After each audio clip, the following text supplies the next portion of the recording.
事实上，也许各位观众不了解，我们沱江舰呢，严格上讲起来是一个非常先进而且非常进步的一型船。对。那虽然它在这个军舰上来讲，它是属于3级舰，我们一般来讲，它是 corvette， 是一个巡逻舰，并不是大型的舰。但是我们从俄乌战争来看，这个不对称作战是非常的重要。对，今天乌克兰能够跟这个这么强，这世界排名第2、第3的这个这么强大的军力的这个国家来竞争，就是它靠的是不对称作战。对。那么塔江舰它有很多的优势。对。我们先讲它速度很快。对。它是小型的舰。它有隐形的功能，然后它非常的敏捷，它的这个行动非常敏捷，然后它非常的快速，那么它能够执行这个蜂群的攻击，它可以 swarm attack， 所以我们说它是航母杀手。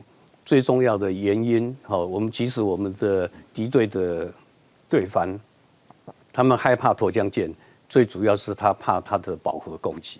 怕它的蜂群攻击，我们这个沱江舰它的火力非常的强大，它的这个反舰飞弹它一共有，它一直有12枚，12枚有12枚的反舰飞弹，对，然后有16枚的这个防空的飞弹，所以它火力非常强大。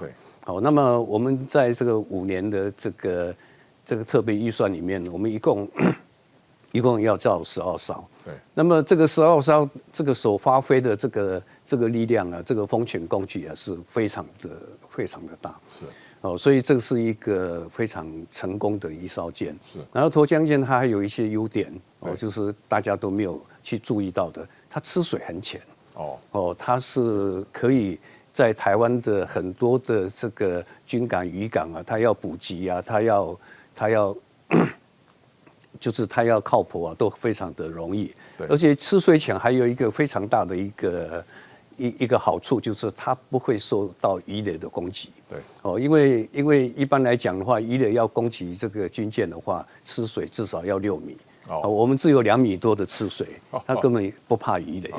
然后它有隐形的功能，所以我们也不怕它空中的打击，因为它很小，它是一个小型的舰。那么如果我们在5年之内，我们能够完成12艘的这个塔江舰的这个建造的话，可以说同型船在全世界来讲是数量最多的。那么我们所累积的经验，所在这边所获得到的这个成果是相当可观的。所以这个塔江舰说实在是一个非常成功的一个案子。当然。我们龙德在这个塔江舰的建造里面，我们只是扮演一部分的角色。这个是必须要一个团队。中科院也有合作了。对，需要很多人共同来努力来完成的一件工作。所以它叫做这个我们看到沱江级的挥弹巡逻舰就是它是上面是盛背挥弹的这个舰艇嘛，是吧？对。好，那现在我们看到从1号、2号舰龙德已经在成造。3号、4号现在在进行中然后后面还有5到7号、8到12号，现在可能要开标了嘛？对。所以我想后续的发展，这个12艘啊，如果都由龙德来拿到，这个大概订单总量有多大？我们是载台的部分呢。我们的载台部分一艘大概在15、16万左右。15万到18万左右。所以加起来的话。如果后续再继续，因为后面还有3艘加8艘，也有8艘，大概有100多万，就接近200万左右。我想这个现在就是说100亿到200亿的，对，100到200亿那我们现在看到就是说，现在除了沱江舰以外在国舰上还有特别的，这个我看我有很多照片，这个是，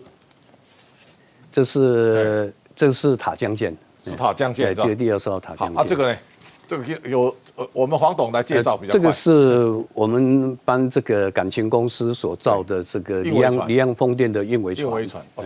所以这2个就不太一样。对，这个也是运维船嘛。对，这也是运维船，也是运维船，这是风神1号。